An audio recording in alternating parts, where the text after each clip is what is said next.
The tavern on Station Zirian reeked of fermented Grox milk and desperation. Xylac's 6 eyes struggled to focus on the amber liquid swirling in his glass, the last of his credits transformed into this bitter escape from reality.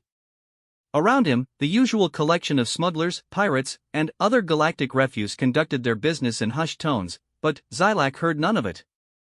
His mind was consumed by a single, devastating fact: he owed the Crimson Syndicate more money than he could earn in 3 lifetimes. The debt collector's visit 3 cycles ago had been brief and terrifying. Vorthak, a towering Krellian with cybernetic implants covering half his skull, had made the terms crystal clear. Pay within 10 cycles, or become an example for other delinquent borrowers. Xylac's shipping business had collapsed when the trade routes shifted, leaving him with nothing but an old cargo hauler and mounting desperation. Another round, friend? The voice belonged to Captain Marcus Chan, a human trader who frequented the station. Xylac had seen him around but never paid much attention. Humans were relatively new to galactic society, having joined the Confederation only 50 standard years ago. Most species considered them unremarkable, not particularly strong, not especially intelligent, no unique biological advantages. Just another species trying to find their place among the stars. Xylac's primary eyes swiveled toward the human while his auxiliary eyes remained fixed on his drink. Marcus appeared to be in his mid-30s by human standards, with dark hair and calm brown eyes that seemed to take in everything without judgment. He wore the standard jumpsuit of an independent trader, clean but showing signs of wear. "I cannot afford another," Xylac mumbled, his translator converting his native clicks and whistles into standard galactic. "This is my last drink before." He trailed off, unwilling to voice his fate. Marcus slid onto the adjacent stool, his movements casual yet somehow purposeful. "Rough times? I've been there myself. Lost my first ship to pirates about 5 years back. Thought it was the end of everything." Xylac's mandibles clicked in bitter amusement. "Your problems were temporary, human. Mine are terminal. The Syndicate owns my debt, and, in 7 cycles, they will collect. My body will feed the station's recyclers, and my ship will be sold for scrap." "The Crimson Syndicate?" Marcus's expression darkened slightly. "Yeah, they've got a reputation. How much do you owe them?" 47,000 credits. The number fell from Xylac's mouth like a stone. "Plus interest that grows daily like a cancer." Marcus whistled low, a human expression of surprise that most species found oddly melodic. "That's a substantial sum. What kind of ship are you flying?" "A Hadrosian Class 7 cargo hauler. The Void Dancer. She is old but reliable, with enhanced shielding and cargo capacity modifications I installed myself. Worth perhaps 30,000 credits on the secondary market, but not enough to clear my debt." "Mind if I ask how you ended up in this situation?" Xylac found himself telling the human everything. Perhaps it was the alcohol, or perhaps it was the strange comfort he found in Marcus's patient listening. He spoke of his family's shipping company, passed down through 4 generations of his line. How the new hyperspace corridor had diverted 90% of traffic away from their traditional routes. How he had borrowed against the ship to keep operations running, believing the downturn was temporary. How the Syndicate's rates had seemed reasonable until the compound interest began to multiply. "I had contracts lined up," Xylac continued, his voice growing thick with emotion. "Good contracts that would have cleared the debt and restored profitability. But the Syndicate called them in early, claiming breach of contract when I was 3 days late on a payment. They bought out my contracts for fractions of their value and left me with nothing." Marcus nodded thoughtfully, occasionally sipping from his own drink, something clear and strong that made the air around him shimmer slightly. "The Void Dancer, she's got good bones then? You've maintained her well?" "She is my pride," Xylac said, his voice gaining strength as he spoke of his ship. "Enhanced fusion core, military-grade shields, and cargo bays that can be reconfigured for any transport need. I even installed an illegal but highly effective sensor dampening system for certain types of cargo. She has never failed me, not once in 15 years of service." "Interesting." Marcus seemed to be considering something. Zilak, I'm going to make you an offer, and I want you to think about it carefully before you answer. Zilak's 6 eyes focused on the human with sudden intensity. In his experience, offers made in taverns by strangers usually led to worse situations than the one being escaped. I'll buy your ship, Marcus continued. Full price, 50,000 credits. That clears your debt with the syndicate and leaves you with 3,000 to start over. The tavern seemed to fade around them as Zilak processed the words. 50,000 credits was more than the ship's market value, and certainly more than he had any right to expect in his current situation. It was salvation, wrapped in the most unlikely package imaginable. You mock me, Zilak said finally, his translator struggling with the complex emotions in his voice. No trader pays above market value for ships, especially not to strangers met in taverns. I'm not mocking you. Marcus pulled out a credit chip, its surface gleaming with the distinctive holographic patterns that marked it as legitimate. I need a ship with the modifications you've described. The sensor dampening alone is worth the premium, and finding a ship with that kind of upgrade installed cleanly is rare. Zilak stared at the credit chip as if it were a dangerous animal. Why? Why would you help someone you barely know? Marcus was quiet for a long moment, his eyes distant. Because 5 years ago, when I lost everything to pirates, a Vorthan trader named Kellex took a chance on me. Gave me work when no one else would, helped me get back on my feet. Said something I'll never forget, the universe is vast and cold, but it doesn't have to be cruel. Sometimes we can choose to be the light instead of adding to the darkness.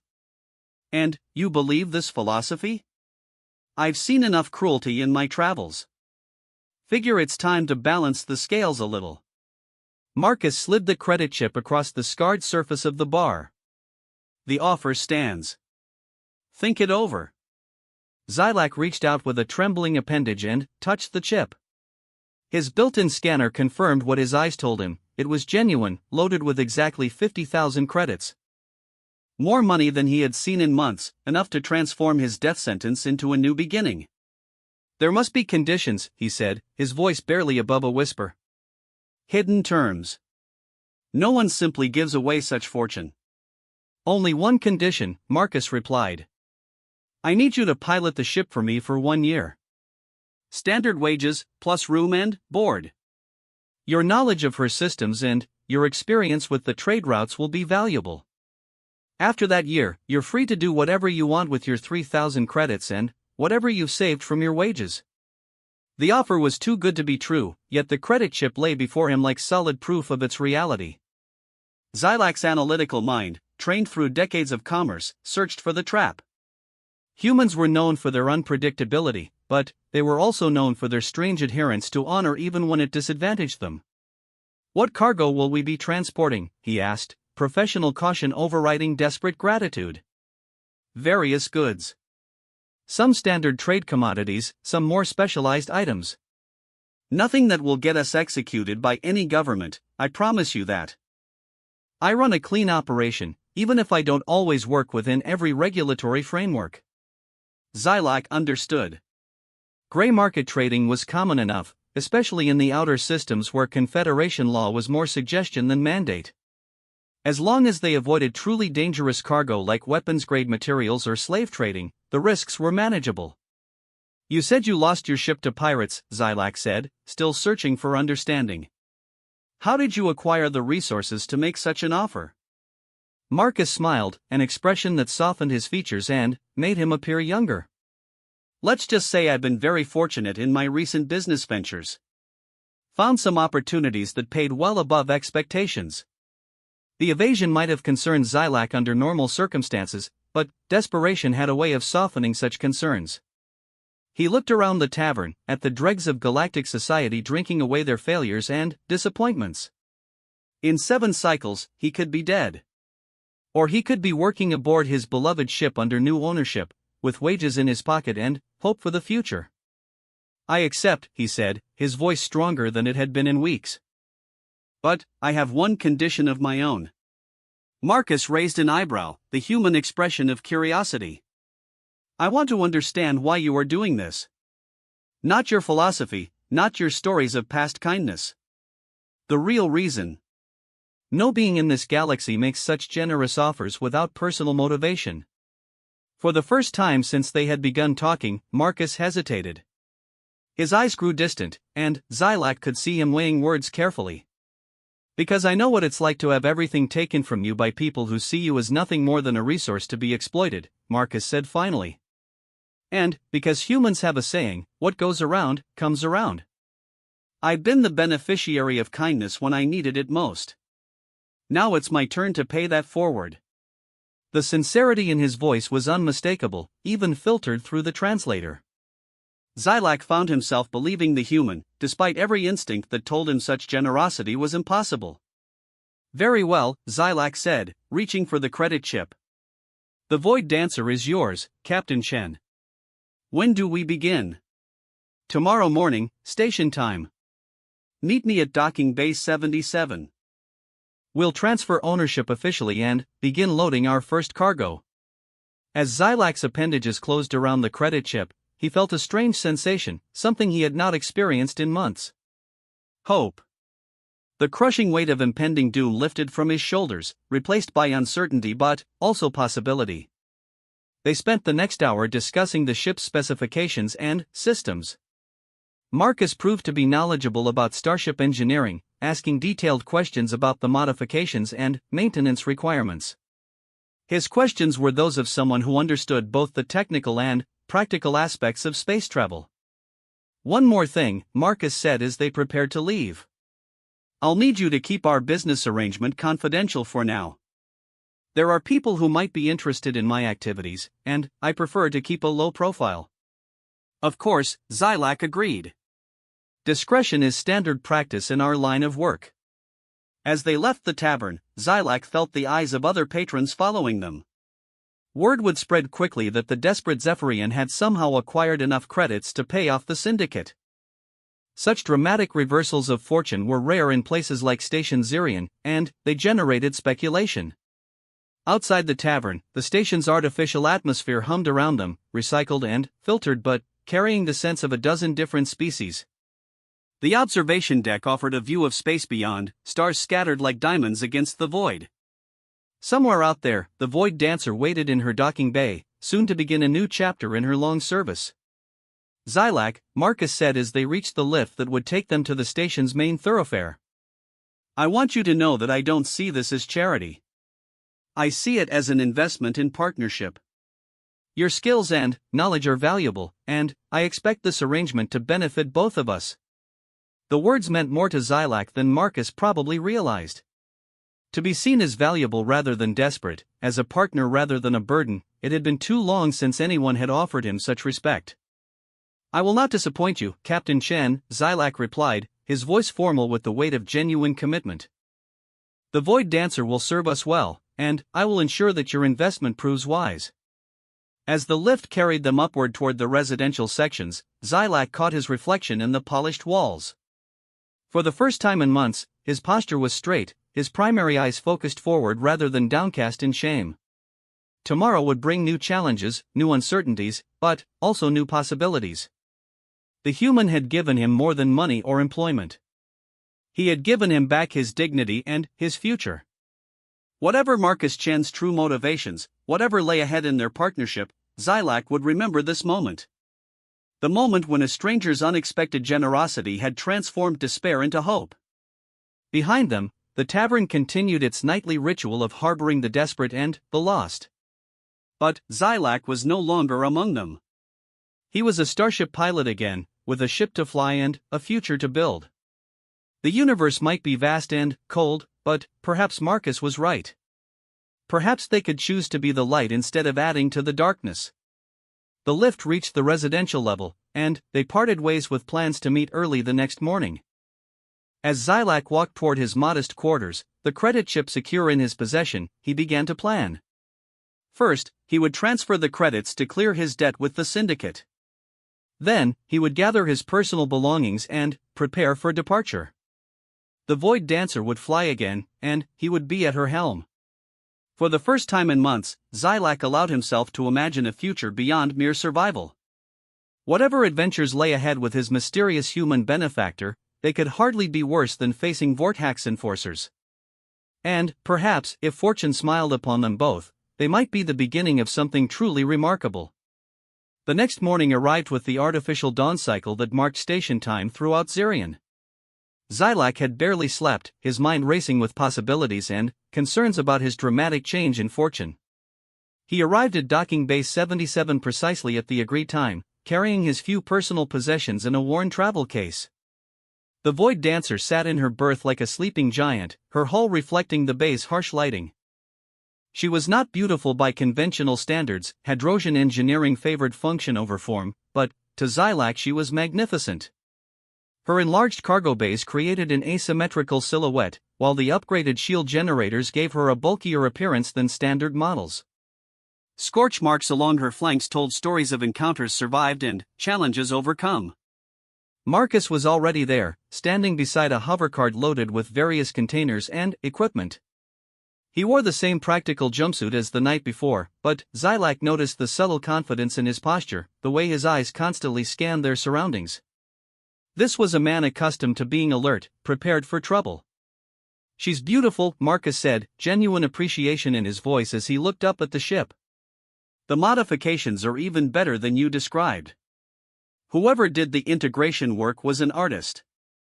"My father taught me engineering," Xylac replied, pride swelling in his chest.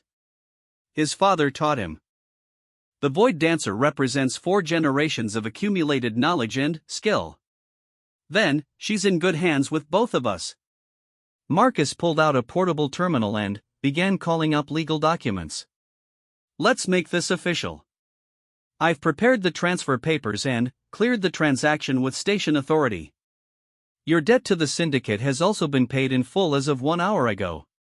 Xylac's 6 eyes widened in surprise. "You moved quickly." When dealing with organizations like the syndicate, it's best not to give them time to create additional complications. They acknowledged payment and released all claims on you and your assets. You're free and clear." The relief that flooded through Xylac was almost overwhelming. For months, the debt had hung over him like a death sentence, coloring every moment with dread. To have it simply gone required a fundamental shift in his thinking about his own existence. They completed the legal transfer with efficiency born of mutual expertise. Marcus proved to be familiar with interspecies commerce law, handling the documentation with the skill of someone who had conducted such transactions before.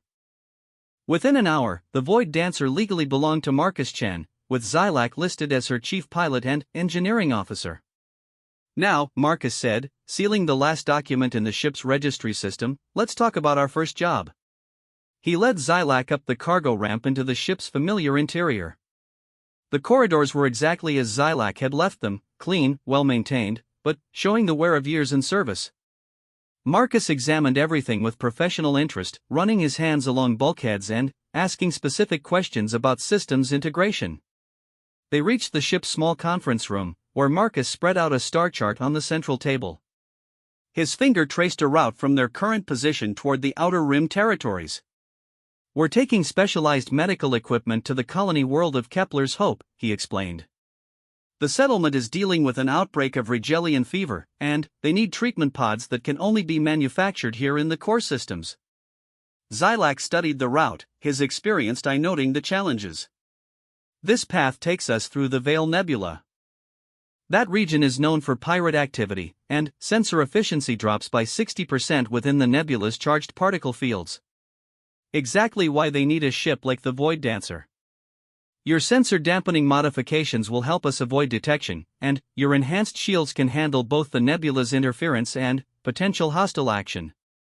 The pay for such a dangerous run must be substantial," Xylac observed. Marcus nodded. 30,000 credits for safe delivery within 15 standard days. The colonists are desperate enough to pay premium rates.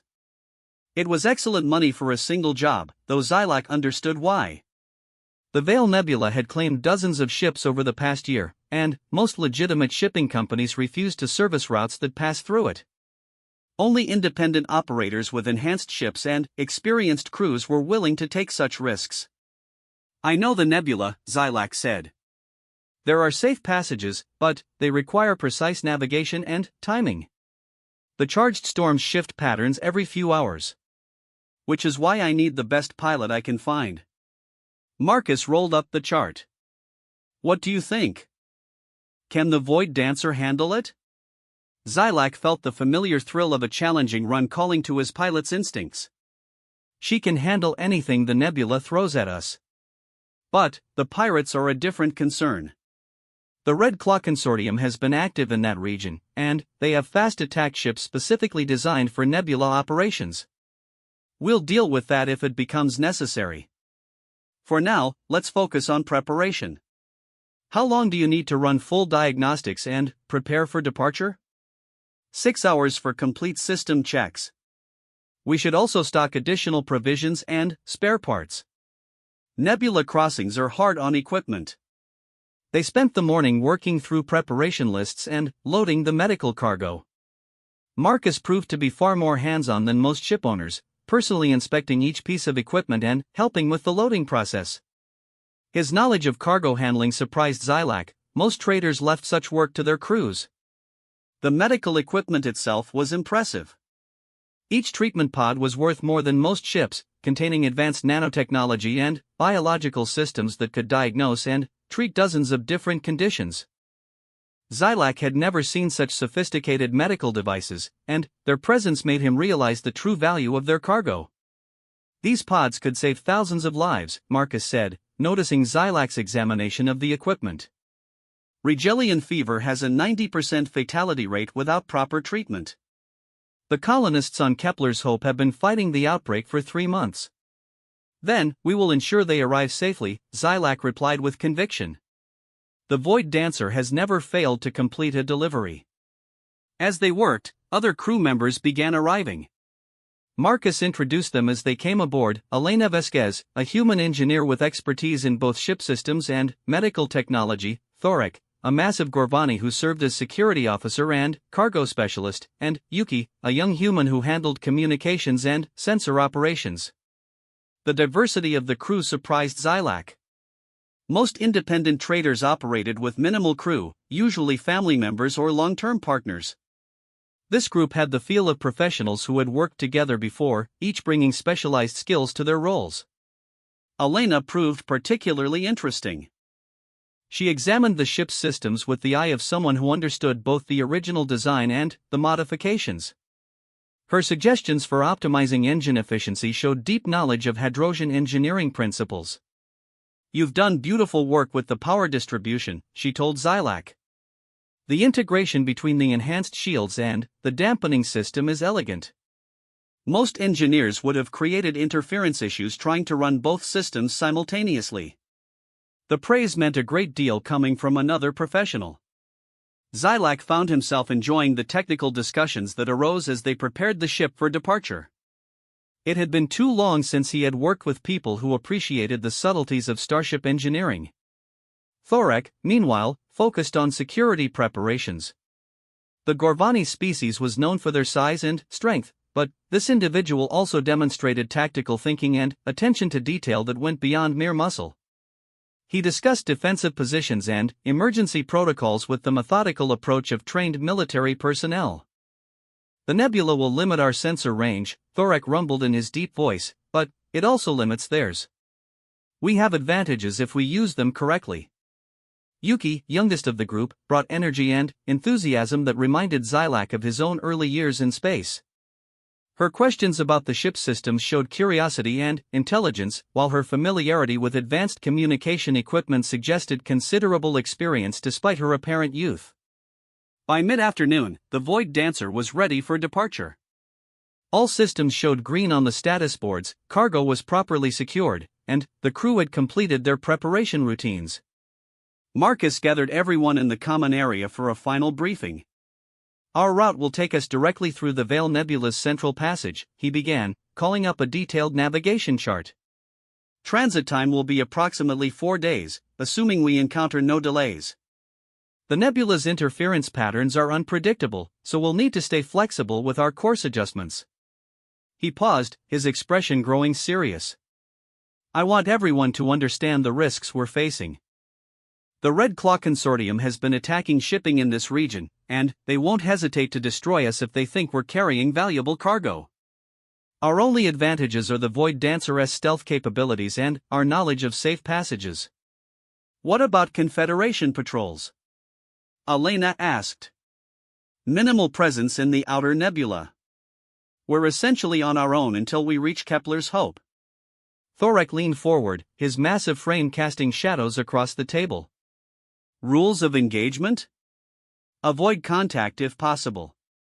If forced to fight, our priority is protecting the cargo and crew. The medical equipment we're carrying could save thousands of lives, that takes precedence over everything else. Zilak appreciated the clarity of Marcus's priorities. Too many captains confused bravado with leadership, putting their crews at unnecessary risk for the sake of reputation or pride. This human seemed to understand the difference between courage and foolishness. Zilak, Marcus continued, you have command of navigation and ship operations. Your knowledge of the nebula and this ship gives you the best chance of getting us through safely. The responsibility felt good after months of powerlessness. I will not fail you, Captain. I know you won't. Marcus's confidence was both reassuring and challenging. Everyone else, we depart in 1 hour. Final systems checks, and then we're underway. The crew dispersed to their stations, each focusing on their specific responsibilities. Zilak made his way to the bridge, settling into the pilot's seat that had been his domain for 15 years. The familiar controls responded to his touch like extensions of his own body, status displays painting pictures of the ship's readiness in soft blue and green lights. Marcus joined him as they began departure procedures, taking the captain's station with easy familiarity. How does she feel? Perfect, Zilak replied, running final checks on the navigation systems. All systems optimal, cargo secure, crew ready. The Void Dancer is eager to fly again. Then, let's not keep her waiting. Station control granted them departure clearance, and Zilak felt the familiar thrill as the ship's engines came to full power. The Void Dancer lifted from her berth with smooth precision, artificial gravity compensators maintaining perfect stability throughout the maneuver. As they cleared the station's traffic control zone and set course for the Vale Nebula, Zilak found himself reflecting on the extraordinary changes in his circumstances. 24 hours ago, he had been a desperate failure drinking away his final hours. Now he was piloting his beloved ship on a mission that could save thousands of lives, working with a crew that appreciated his skills and experience. Marcus, he said as they entered hyperspace, the stars outside streaking into lines of light, may I ask you something personal? Of course. Yesterday, you saved me from certain death. Today, you trust me with your ship and your crew's lives. This level of faith in someone you barely know, it is not typical behavior for any species I have encountered. Marcus was quiet for a moment, watching the hyperspace display. You're right, it's not typical. But sometimes you have to make decisions based on instinct rather than logic. When I met you last night, I saw someone who had been beaten down by circumstances but hadn't given up on his principles. That's the kind of person I want flying my ship. And if your instinct proves wrong? Then, I'll deal with the consequences. But I don't think it will be wrong. Marcus stood, preparing to leave the bridge. You've already proven yourself just in how you've prepared for this mission. Your attention to detail, your knowledge of the route, your dedication to the crew's safety, those aren't things someone can fake. Left alone on the bridge, Zilak contemplated the human's words. In his experience, most species made decisions based on careful analysis of available data, weighing risks and benefits according to established protocols. Humans, apparently, sometimes operated on intuition and emotional judgments that defied logical analysis. It should have been concerning, this reliance on instinct over data. Yet Marcus had demonstrated competence in every practical matter they had encountered.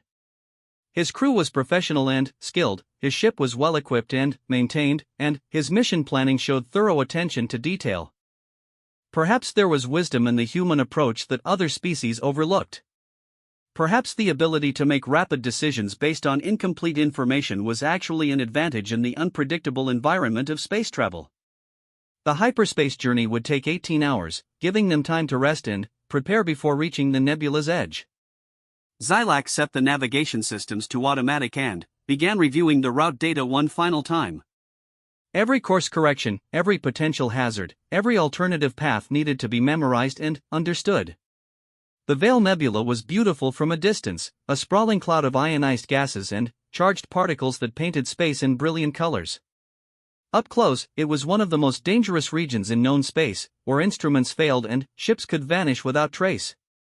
But it was also their shield, the one place where the Void Dancer's modifications would give them decisive advantages over both pirates and conventional patrol ships.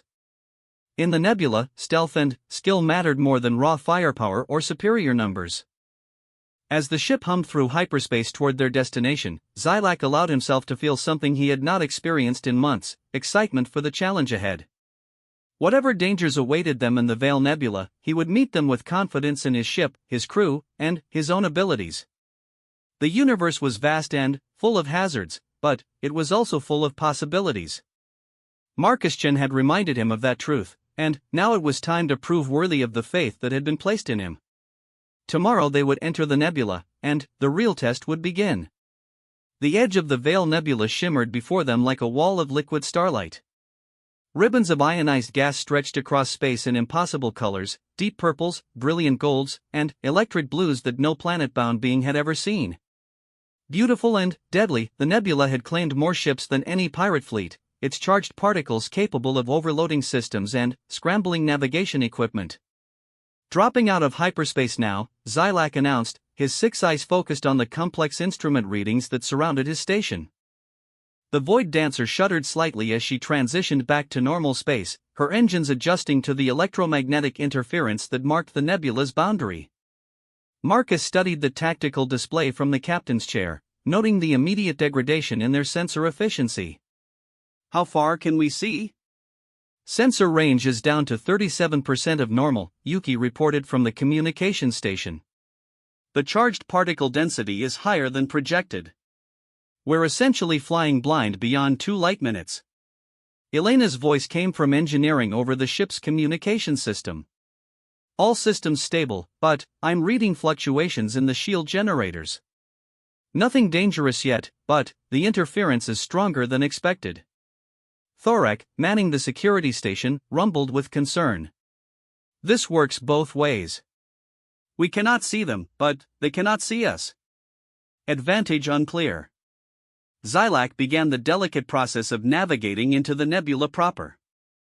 The safe passages he knew were not marked on any official chart, they existed only in the accumulated knowledge of pilots who had survived multiple crossings. Here, a corridor between 2 charged storm systems. There, a pocket of relatively calm space where ships could rest and recalibrate. The first passage is ahead, he announced. We need to maintain precise course and speed. Any deviation could take us into a particle storm that will fry our electronics. The crew worked with quiet efficiency as the Void Dancer penetrated deeper into the nebula. Outside the viewports, space itself seemed alive with energy. Lightning-like discharges crackled between dust clouds, while streams of charged particles created aurora effects that would have been breathtaking under safer circumstances. Hours passed in tense concentration. Zilak guided them through twisting passages that existed only as temporary gaps in the storm systems. His experience showed in the smooth confidence of his course adjustments, each change in direction calculated to keep them in the narrow bands of relatively safe space. You've done this before, Marcus observed, watching the Zephyrian pilot work with obvious skill. 17 previous crossings, Zilak confirmed. My father brought me through here when I was young, teaching me to read the particle streams and storm patterns. It is knowledge that cannot be learned from books or simulations. The patterns are shifting, Yuki warned from her station. Storm System Gamma 7 is expanding faster than predicted. Zilak's mandibles clicked in acknowledgement. I see it. We can adjust our course to avoid the expansion, but it will add 6 hours to our transit time. Better 6 hours than becoming ionized particles, Marcus replied. Make the adjustment. As Zilak began the course correction, alarms suddenly blared throughout the ship. Yuki's face went pale as she interpreted the sensor readings. Contact. 3 ships, bearing 27 Mark IV. They're running silent, but our passive sensors caught their heat signatures when they changed course. Pirates? Marcus asked, though his tone suggested he already knew the answer. Configuration matches Red Claw attack craft, Thorek confirmed grimly. Fast, heavily armed, designed for nebula operations. The tactical situation was immediately clear to everyone on the bridge. The pirate ships had been lying in wait, probably monitoring this passage for weeks. Their silence suggested they were experienced hunters who knew how to use the nebula's interference to their advantage. Options? Marcus asked. We can try to outrun them, Zilak said, his voice tense with concentration. The Void Dancer has better engines than standard attack craft. But, in this interference, pursuit becomes a game of blind navigation. Dangerous for everyone involved. Or we can fight, Thorek added. 3 against 1, but we have better shields and their weapons will be degraded by the particle interference just like ours. There is a third option, Zilak said slowly. Dead ahead is the entrance to the Maelstrom Passage, a route through the densest part of the nebula. No sane pilot would attempt it with hostile ships in pursuit, but... Marcus prompted. If we can reach it before they intercept us, the passage itself becomes our weapon. The particle density is so high that even minor navigation errors are fatal. They would have to follow a single file, and any mistake would destroy them. Elena's voice crackled over the communication system. I'm reading massive energy spikes from those ships. They're charging weapons. Decision time, Marcus said calmly. Zilak, how confident are you about the Maelstrom Passage? Zilak's 6 eyes focused on the navigation display, calculating distances and relative velocities. 60% chance of survival for us. Less than 20% for anyone following without detailed knowledge of the passage. Those aren't comfortable odds. The alternative is allowing these pirates to take our cargo and murder our crew, Zilak replied. The medical equipment we carry represents the only hope for thousands of colonists dying from Rigelian fever. Marcus was silent for a moment, weighing the terrible mathematics of their situation. Then, his expression hardened with resolve. Do it! Take us into the passage. Zilak's appendages flew across the navigation controls, laying in a course that would take them directly toward the most dangerous region of the nebula. The Void Dancer responded instantly, her engines pushing her to maximum velocity as she raced toward what appeared to be a wall of writhing energy. Pirates are accelerating to intercept, Yuki reported. They're fast, but they're not going to catch us before we reach the passage entrance. They don't need to catch us, Thorek observed grimly. They just need to get within weapons range. The first energy bolts came moments later, brilliant lances of coherent light that passed close enough to the Void Dancer to trigger proximity alarms. The pirates were firing at maximum range through heavy interference, but their weapons were designed for exactly these conditions. Evasive maneuvers, Marcus ordered. Zilak began a weaving pattern that took advantage of every scrap of cover the nebula provided. Dense particle streams became shields, pockets of calm space became opportunities for course corrections. The Void Dancer danced through the maze of energy and matter with grace that spoke to both her pilot's skill and her own excellent design. More energy bolts flashed past them, some close enough to interact with their shields in spectacular displays of discharged energy. The pirates were gaining, their lighter ships better able to maintain maximum velocity in the challenging conditions. Passage entrance in 30 seconds, Zilak announced. Everyone hold on. This is going to be rough. The Maelstrom Passage opened before them like the mouth of some cosmic predator. Particle streams twisted and writhed in patterns that seemed almost alive, while massive electrical discharges created a light show that would have been beautiful if it weren't so deadly. Zilak guided them into the passage with the skill of a master, threading the needle between energy streams that would have vaporized a lesser ship instantly. The Void Dancer's enhanced shields flared and sparked as charged particles washed over them, but held firm against the onslaught. Behind them, the first pirate ship entered the passage in pursuit. Almost immediately, it became clear that the pirates had underestimated the danger. Their ship lurched wildly as it encountered the first major particle stream, systems overloading from the electromagnetic pulse. First pursuer is in trouble, Yuki reported. Reading massive system failures. They're trying to turn back. They never made it. The pirate ship's attempt to reverse course took it directly into a wall of charged plasma. For a brief moment, it was outlined in brilliant light as every system aboard overloaded simultaneously. Then, it was gone, vaporized so completely that not even debris remained. The second pirate ship, seeing the fate of its companion, tried to avoid the same particle stream. Its pilot's course correction was skillful, but the passage allowed for no margin of error. A moment's hesitation brought it too close to another energy discharge, and its shields collapsed under the assault. The ship tumbled helplessly as its systems failed one by one, before finally striking a solid debris field and breaking apart in silence. The third ship turned back immediately, its pilot apparently deciding that no cargo was worth following them into certain death. Pursuers eliminated or retreated, Thorek reported with grim satisfaction. We are alone in the passage. But their own ordeal was far from over. The Maelstrom passage stretched ahead for hundreds of thousands of kilometers, a gauntlet of energy and matter that tested every system on the ship. Xylac flew with absolute concentration, making constant micro-adjustments to keep them in the narrow bands of survivable space. Elena's voice came over the communication system, tight with strain. Shield generators are running hot. I'm cycling power to prevent overheating, but we can't maintain this level of stress indefinitely. How much longer? Marcus asked. For hours minimum to clear the passage, Xylac replied without taking his eyes off the navigation display. Possibly longer if we encounter unexpected storm activity. It became a test of endurance as much as skill. The crew worked in shifts to monitor systems and make necessary adjustments, while Xylac remained at the helm for the entire passage. His species' multiple eyes and enhanced reflexes were perfectly suited for the kind of complex navigation required, but even he felt the strain of maintaining absolute focus for hours at a time. The nebula around them seemed determined to test every aspect of their ship and crew. Particle storms forced sudden course changes. Equipment failures required quick thinking and improvised repairs.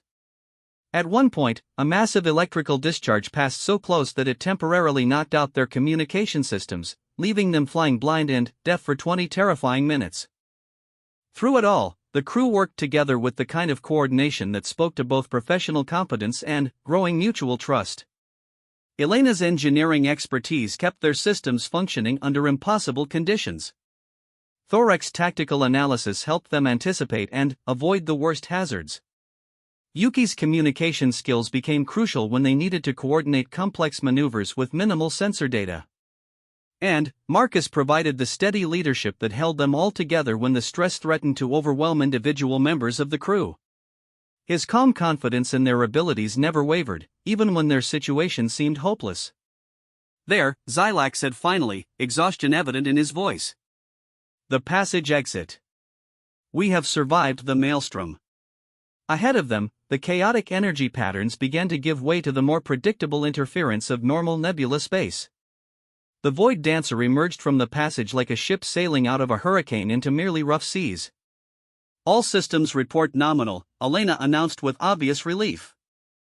Some minor damage to secondary systems, but nothing that will affect our mission capability. Outstanding work, everyone, Marcus said. Xylac, that was some of the finest piloting I've ever seen. The praise meant everything to Xylac after his months of failure and desperation. The Void Dancer performed magnificently. She is a worthy ship with a worthy crew. 2 days to Kepler's Hope, Yuki reported, her voice bright with the relief of survival. The colonists will have their medical equipment. As they settled into the routine of normal space travel, Xylac found himself reflecting on what they had accomplished.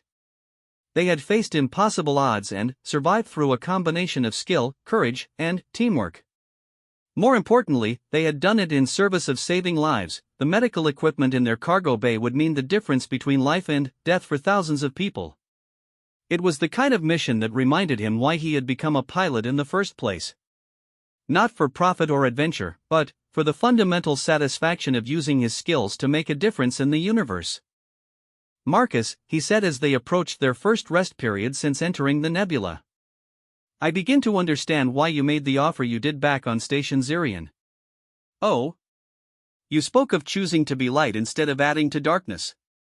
Today we proved that philosophy has practical value.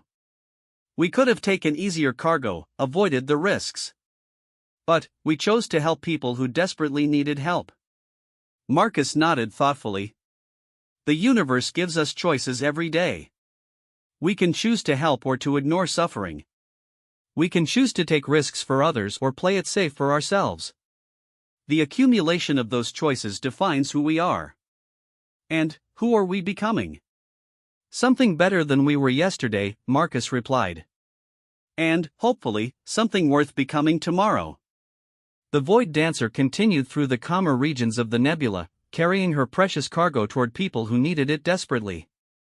Behind them, the Maelstrom Passage continued its eternal dance of energy and destruction, having claimed 2 more ships but allowing one to pass safely through its deadly embrace. For Zilak, the passage had been more than just a navigation challenge. It had been a transformation from desperate failure to valued crew member, from someone seeking charity to someone earning respect through competence and dedication. The human had seen something in him that even he had forgotten existed, the potential to be part of something greater than mere survival. Now, as they approached their destination, he began to understand that this mission was only the beginning of what they might accomplish together. Kepler's hope hung against the star field like a blue-green jewel, its 3 moons creating a delicate dance of light and shadow across the planet's surface. From orbit, the colony world appeared peaceful and prosperous, but Zilak knew that appearances in space were often deceiving. Somewhere below, thousands of people were fighting for their lives against a disease that would kill them without the medical equipment now resting in the Void Dancer's cargo bay. Receiving transmission from Colonial Medical Authority, Yuki announced from her station. They're directing us to Landing Pad 7 at the primary settlement. Marcus studied the planetary data scrolling across his display. Population status? Current infection count stands at 3,712 confirmed cases, came the response from the planet's medical coordinator, Dr. Sarah Morrison. Her voice carried the weight of exhaustion and desperation. We've lost 436 people so far. The treatment pods you're carrying represent our only hope of stopping this outbreak before it spreads beyond our containment protocols. The numbers hit the crew like physical blows. Zilak had known intellectually that their cargo was important, but hearing the specific human cost made their mission feel far more urgent and personal. Understood, Dr. Morrison, Marcus replied. We're beginning descent procedures now. ETA to your location is 47 minutes.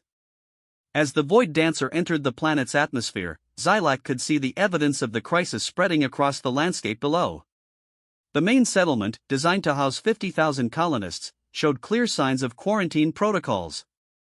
Entire districts were sealed off behind energy barriers, while emergency medical facilities had been constructed in what should have been recreational areas.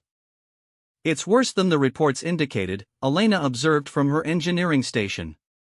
Look at the thermal signatures from the medical districts. They're running their life support systems at maximum capacity. The landing approach took them directly over the quarantine zones, and Zilak could see the makeshift hospitals and treatment centers that had been erected to deal with the crisis. Transport vehicles moved constantly between facilities, their emergency markings visible even from altitude. Dr. Morrison met them personally at the landing pad, accompanied by a team of medical personnel and colonial administrators. She was a tall human woman in her 50s, her graying hair pulled back in a practical style that spoke to months of crisis management. Her eyes showed the kind of exhaustion that came from making life and death decisions without adequate resources. Captain Chen, she said as the crew descended the cargo ramp. I cannot adequately express our gratitude for what you've done. These treatment pods will allow us to save lives we would have lost otherwise. We're just the delivery service, Doctor, Marcus replied. You and your people are the ones who will actually save lives. Zilak found himself moved by the obvious relief on Dr. Morrison's face as she examined the medical equipment they were unloading. Each treatment pod represented dozens of lives that could now be saved, families that would remain intact, futures that would be possible. The technical specifications are impressive, Dr. Morrison said as Elena explained the pod systems. Automated diagnosis, targeted nanotechnology treatment, complete life support integration. We've never had access to this level of medical technology. They're designed for exactly this kind of emergency, Elena replied. The manufacturer included complete operation manuals and training programs. Your medical staff should be able to begin treatments within hours of installation. As the unloading continued, Thorek approached Marcus with a concerned expression. Captain, we have a problem developing. What kind of problem? 3 ships approaching from orbit. Configuration suggests heavy cruisers, definitely not colonial vessels. Dr. Morrison's face went pale. The Crimson Syndicate has been monitoring our communications. They know about the medical shipment and its value. Marcus's expression hardened. How long until they arrive? Approximately 2 hours, Thorek replied. And, Captain, these are not the light attack craft we encountered in the nebula. These are capital ships with serious firepower. The situation was immediately clear to everyone involved. The Syndicate had waited until the valuable cargo was planetside before making their move, correctly calculating that the crew would be more vulnerable on the surface than in space. 3 heavy cruisers against a single cargo hauler represented overwhelming force. Options? Marcus asked his crew. We could lift off immediately, Yuki suggested. Get back to space and try to outrun them. Leaving the medical equipment behind, Dr. Morrison said quietly. Which means thousands of people die. Or we stay and fight, Thorek rumbled. But the odds are not favorable. Zilak studied the tactical situation, his analytical mind working through possibilities and probabilities. There is another alternative, he said finally. We deliver the equipment to your medical facilities and, then, face the Syndicate from a position of our choosing. Meaning? The colony has defensive systems, does it not? Orbital platforms, shield generators, perhaps fighter squadrons? Dr. Morrison nodded. We have minimal defenses. 2 orbital platforms with light weaponry, planetary shields designed more for asteroid protection than military action. This is a medical colony, not a fortress. But they are still defensive assets, Zilak continued. And the Syndicate ships will be reluctant to cause extensive damage to the planet itself. Their goal is to capture valuable cargo, not to destroy the market for that cargo. Marcus began to see the logic. You're suggesting we use the planet's defenses to even the odds. Precisely. The Void Dancer alone cannot defeat 3 heavy cruisers. But the Void Dancer plus planetary defenses plus the element of tactical surprise might be sufficient. Elena joined the tactical discussion. I could work with the colonial engineers to enhance their defensive systems. A few modifications to power distribution and targeting systems could significantly improve their effectiveness. Dr. Morrison looked between the crew members with growing hope. You would risk your lives for a colony you've never seen before? Doctor, Marcus said simply, we didn't risk our lives getting through the Veil Nebula just to hand over the medical equipment to pirates. Those treatment pods are going to save lives, and we're going to make sure they stay here to do exactly that. The next 2 hours passed in furious activity. Elena worked with the colonial engineering teams to optimize their defensive systems, while Thorek helped coordinate defensive positions for the orbital platforms. Yuki established communication links between all defensive assets, creating a coordinated network that could respond rapidly to changing tactical situations. Meanwhile, Zilak and Marcus worked with the colonial administrators to ensure that the medical equipment was properly installed and protected. The treatment pods were moved to the most secure medical facility on the planet, surrounded by multiple layers of shielding and defensive systems. Treatment systems are online, Dr. Morrison reported as the first patients were moved into the pods. We've already begun therapy for the most critical cases. The improvement is remarkable, we're seeing positive responses within minutes. The relief in her voice was palpable, but it was tempered by the approaching threat. In orbit above them, 3 Syndicate cruisers had taken position and were beginning to broadcast demands for surrender. Colonial Authority Kepler's Hope, came the transmission from the lead Syndicate ship. This is Commander Vex of the Crimson Syndicate. You are harboring stolen medical equipment that belongs to our organization. Surrender the cargo immediately, or face the consequences. Dr. Morrison looked to Marcus, who nodded grimly. Doctor, would you mind if I responded to that? She gestured to the communication console. By all means, Captain. Marcus opened the channel, his voice calm and professional. Commander Vex, this is Captain Chen of the independent freighter Void Dancer. The medical equipment on Kepler's Hope was legally purchased and delivered according to legitimate commercial contracts. If you have legal claims to dispute, I suggest you file them with the appropriate Confederation courts. The response was immediate and predictably hostile. Captain Chen, you have 30 minutes to surrender yourself and your ship, along with compensation for the cargo you have stolen. Failure to comply will result in orbital bombardment of the colonial medical facilities. That's an interesting threat, Marcus replied. Tell me, Commander, how exactly do you plan to collect payment from dead colonists? Last I checked, corpses aren't particularly good customers for syndicate services.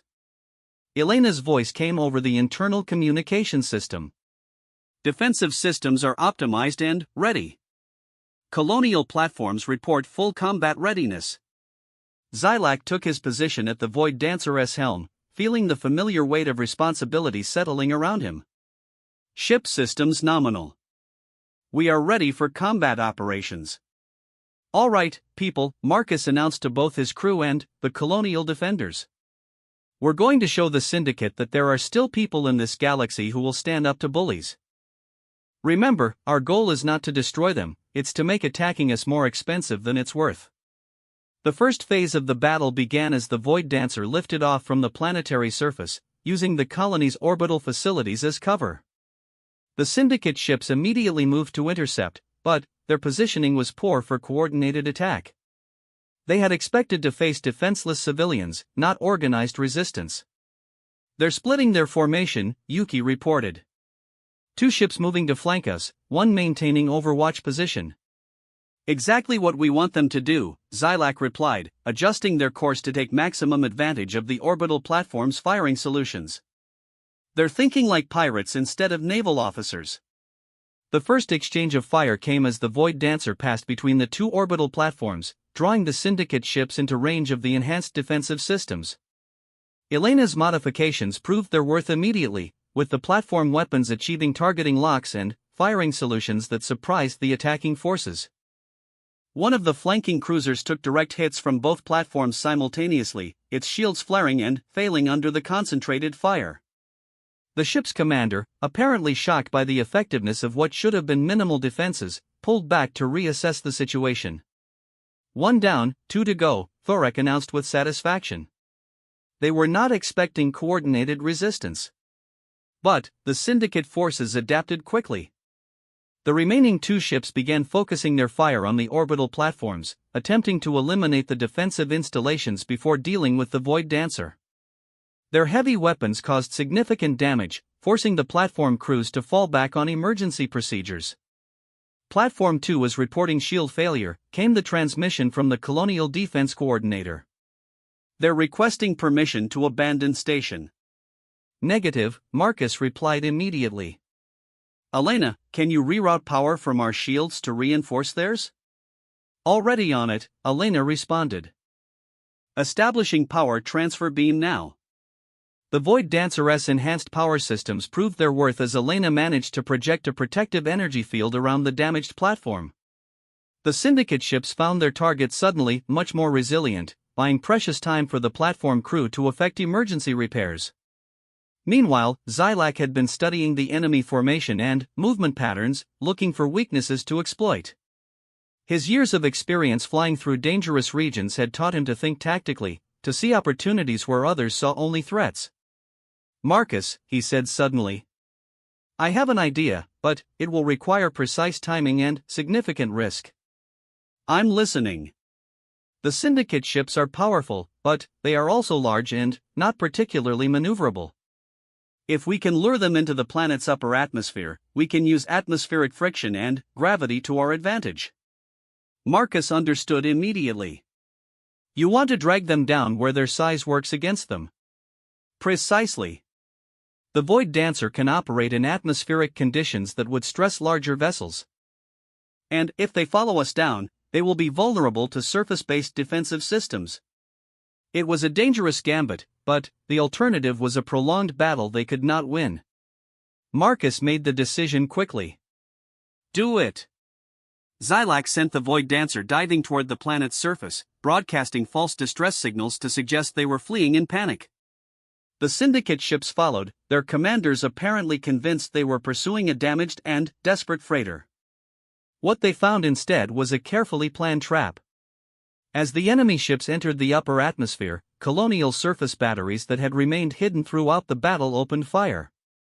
Ground-based missile systems launched volleys of projectiles designed to exploit the Syndicate ships' reduced maneuverability in atmospheric conditions. 2 of the 3 cruisers suffered significant damage before they could escape back to orbital altitude. The third, caught in a crossfire between surface batteries and the remaining orbital platform, found its situation untenable and withdrew from the engagement entirely. Enemy ships are retreating, Yuki announced with obvious relief. They're moving to minimum safe distance and appear to be preparing to leave the system. The victory celebration was brief but heartfelt. The colonial defenders had faced overwhelming odds and prevailed through coordination, innovation, and simple determination to protect their people. For the crew of the Void Dancer, it represented something more, proof that their decision to risk everything for strangers had been the right choice. Dr. Morrison's voice came over the communication channel, thick with emotion. Captain Chen, your crew and your ship have saved thousands of lives today. Not just from disease, but from those who would have profited from our suffering. We will never forget what you've done. Doctor, Marcus replied, we were just doing our job. The real heroes are your medical teams who will use that equipment to actually save lives. But Xylax knew it was more than that. In the space of a few days, they had become something greater than a simple trading crew. They had become protectors, defenders of people who could not defend themselves. The humans' philosophy of choosing light over darkness had been tested in combat and proven to have substance beyond mere words. As the Void Dancer prepared to leave orbit, taking on supplies and payment for their successful delivery, Xylax reflected on the transformation he had undergone. Days ago, he had been a desperate failure drinking away his final hours.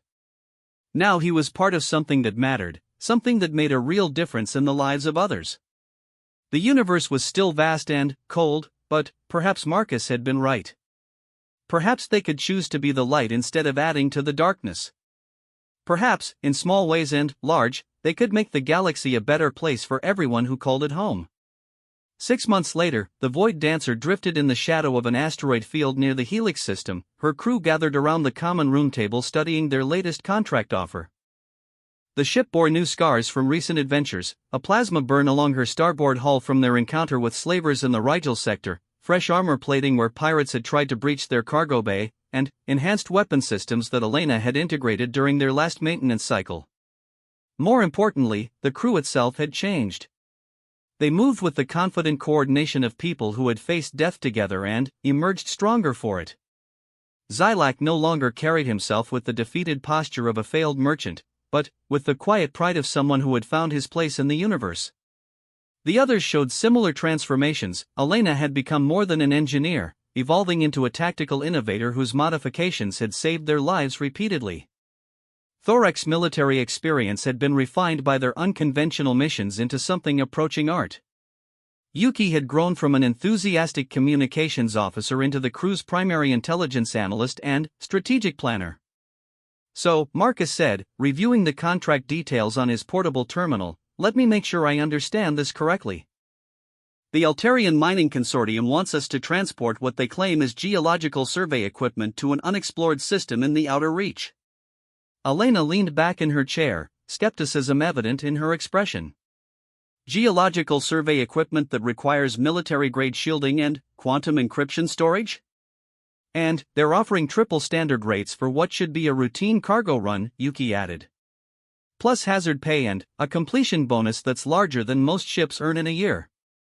Thorex's rumble was thoughtful. The Altarians are not known for generous payment terms. Such an offer suggests either extreme desperation or extreme deception. Xylac's six eyes studied the star charts, his analytical mind working through the implications of their proposed route. The destination system is unexplored but not unexplorable. No obvious hazards, no territorial claims by hostile species. Yet no one has established mining operations there despite indications of valuable mineral deposits. Which means, Marcus prompted, that someone or something has been discouraging exploration, Xylac concluded. Whether through natural phenomena, alien presence, or deliberate interference, ships that enter that system do not return with favorable reports. The crew exchanged glances around the table. In the months since Kepler's Hope, they had developed an almost supernatural ability to sense when a contract would lead them into extraordinary circumstances. This Altarian offer practically screamed of hidden complications. There's something else, Yuki said, calling up additional data on her terminal. I've been monitoring interstellar communication channels, and there are rumors about the Altarian Consortium. Financial irregularities, board members disappearing, corporate assets being quietly liquidated. Sounds like they're planning to disappear, Elena observed. This job might be their exit strategy. Marcus was quiet for several minutes, considering the implications. The crew waited patiently, knowing from experience that their captain's decision-making process was thorough and, usually reliable. Here's what I think is really happening, he said finally. The Altarians have found something in that system, something valuable enough to risk everything they have. But they can't claim it through normal channels, either because it's illegal or because they lack the legal authority to establish operations there. So they hire us to transport whatever they need to extract it, Thorek concluded. Equipment that is certainly not geological survey apparatus. Most likely scenario, Marcus agreed. The question becomes whether we're willing to help them, knowing that we're probably enabling something that violates interstellar law. It was the kind of moral decision that had become their trademark. Not the simple choice between legal and illegal, but the more complex question of right versus wrong when the law itself might be inadequate to address the situation. What do we know about the unexplored system? Xylac asked, his practical mind focusing on the technical challenges rather than the ethical implications. Yuki pulled up astronomical data. Designation NGC 7743. Single yellow star, 7 planets, asteroid belt between the 4th and 5th worlds. No recorded sentient life, but the surveys are 30 years old and limited in scope. Any idea why exploration has been discouraged? Elena asked. That's where it gets interesting, Yuki continued. The last major survey mission was conducted by a Confederation exploration vessel 27 years ago. They reported unusual energy readings from the 4th planet but classified the details under scientific security protocols. Meaning the government knows something they're not sharing, Marcus said grimly. Which adds another layer of complexity to our decision. Elena leaned forward, her engineering mind engaged by the puzzle. Unusual energy readings could indicate anything from exotic mineral deposits to ancient alien technology. Either would explain why the Altarians are willing to pay such extreme rates. And why they can't go through official channels, Thorek added. If the Confederation has classified the system, unauthorized exploration would be considered a serious violation of interstellar law. Xylac's mandibles clicked thoughtfully. Yet thousands of people might benefit from whatever resources exist in that system. Medical materials, energy sources, technological advances, the potential good might outweigh the legal violations. It was exactly the kind of reasoning that had led them to their previous adventures. The letter of the law versus the spirit of helping people in need. Corporate interests versus humanitarian concerns.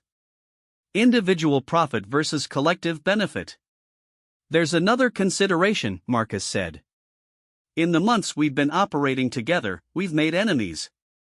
The Crimson Syndicate, various pirate groups, corrupt officials who didn't appreciate our interference with their schemes. Those enemies have resources and patience, and they're looking for opportunities to eliminate us. You think this is a trap?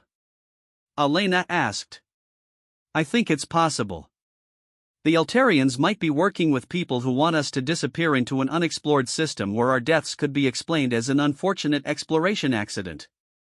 The crew considered this soberly. They had indeed accumulated an impressive collection of enemies, people who would celebrate their disappearance and profit from their absence. But they had also accumulated something more valuable, a reputation as people who could be trusted to do the right thing even when it was dangerous. "Captain," Zilak said formally, "6 months ago you saved me from certain death and gave me purpose beyond mere survival. Since then, we have faced impossible odds repeatedly and prevailed through courage, skill, and commitment to helping others. I trust your judgment absolutely." Elena nodded agreement. "We've accomplished more good in these 6 months than I managed in the previous 5 years of independent operation. Whatever this job really involves, we'll face it together." "The Eltarians might be criminals or they might be patriots," Yuki added. "But people who are willing to risk everything for a cause usually have reasons worth investigating." Thorek's response was characteristically direct. "I have fought alongside honorable warriors and I have fought alongside cowards. This crew consists entirely of honorable warriors. Whatever dangers await us, we will face them with strength." Marcus looked around the table at faces that had become more than colleagues, they had become family, bound together by shared dangers and mutual respect. "All right then. We take the job, but we go in prepared for anything. Elena, I want full defensive modifications and our best countermeasure packages. Thorek, weapons systems at maximum readiness. Yuki, I need deep intelligence analysis on everything related to the NGC 7743 system and the Eltarian Consortium. Zilak, plot multiple escape routes and contingency plans." "And you, Marcus?" Zilak asked. "What will you be doing?" Marcus smiled, the expression carrying hints of anticipation and determination. "I'm going to contact some old friends and see if I can find out what the Confederation really discovered in that system 27 years ago." The next week passed in intensive preparation. Elena's modifications to the ship included enhanced sensor arrays capable of detecting and analyzing exotic energy signatures, while her weapons upgrades focused on defensive systems that could protect them against both known and unknown threats. Thorek worked with colonial defense forces to acquire specialized ammunition and targeting systems. Yuki's intelligence gathering uncovered a complex web of corporate politics and government secrets surrounding the NGC 7743 system. Most interesting was Marcus's success in obtaining classified information through his mysterious contacts. The Confederation survey had indeed discovered something extraordinary in the system, evidence of ancient alien technology that appeared to be both inactive and potentially revolutionary. The energy signatures came from massive structures buried beneath the surface of the fourth planet, structures that showed signs of being millions of years old but still functionally intact. "Think about the implications," Marcus explained to the crew as they reviewed the classified data. "Technology that has survived for millions of years, still generating detectable energy signatures. If we could understand how it works, the applications would be unlimited. Clean energy, faster than light communication, possibly even life extension." "And the Confederation classified this because?" Elena asked. "Because they're not ready to share such discoveries with the general population. Too much potential for abuse, too many questions about who gets access to the technology and who profits from it." Zilak understood immediately. So the Eltarians discovered the existence of this technology through their own sources and decided to attempt private extraction. "That's my best guess," Marcus confirmed. "Their geological survey equipment is probably sophisticated analysis and extraction machinery designed to study alien artifacts without damaging them. Which would make our cargo extremely valuable," Thorek observed. "And extremely dangerous to possess." The mission parameters had become clear. They would be transporting equipment to investigate ancient alien technology that the Confederation wanted to keep secret, working for clients who were probably violating multiple interstellar laws, entering a system where previous exploration attempts had been discouraged through unknown means. It was exactly the kind of impossible situation they had become experts at navigating. The journey to NGC 7743 took them through regions of space that few independent traders ever visited. Beyond the established trade routes, past the frontier colonies, into the vast unexplored regions where space itself seemed different. Stars were more sparse, nebulae took on strange colors, and the very fabric of spacetime showed subtle variations that registered on their enhanced sensors. "We're definitely entering a region of space that's been affected by something unusual," Elena reported from her engineering station. "I'm reading quantum fluctuations that don't match any known phenomena." "The alien technology?" Yuki suggested. "Possibly. Or possibly something even stranger.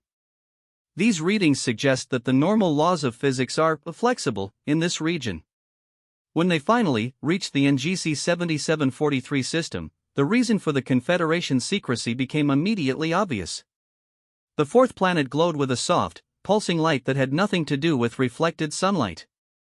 Energy patterns danced across its surface in complex geometries that seemed almost like writing, like a message spelled out in light for anyone with the wisdom to read it. "By all the gods of space," Zilak whispered, his 6 eyes fixed on the incredible sight. "It is beautiful." "It's more than beautiful," Elena breathed. "It's speaking to us. Those energy patterns are definitely some form of communication. The question is," Marcus said thoughtfully, "what is it trying to say?" As the Void Dancer approached the planet, their sensors detected the buried structures that the Confederation survey had discovered decades earlier. Massive constructs that stretched for hundreds of kilometers underground, connected by energy conduits that formed patterns of stunning complexity. "Whatever built this," Yuki said in amazement, "they were operating on a scale that makes our greatest engineering achievements look like children's toys." The Altarian equipment proved to be exactly what Marcus had suspected: sophisticated analysis and extraction machinery designed to study alien artifacts without damaging them. But, as they prepared to land and begin the investigation, their sensors detected something unexpected. "Ships approaching from the system's edge," Thorek announced. "Configuration suggests Confederation naval vessels. 3 heavy cruisers and a command ship." The tactical situation was immediately clear.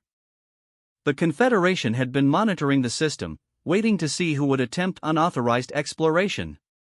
Now they faced the choice between fleeing and abandoning their mission, or staying to face charges of violating interstellar law.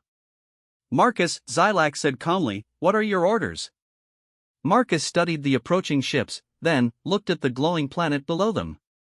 The alien technology represented possibilities beyond imagination: cures for diseases, solutions to energy crises, perhaps even answers to fundamental questions about the nature of existence itself. "We land," he said finally. "We complete the mission. And then, we find out what the Confederation really wants with this place." The Void Dancer descended toward the planet's surface.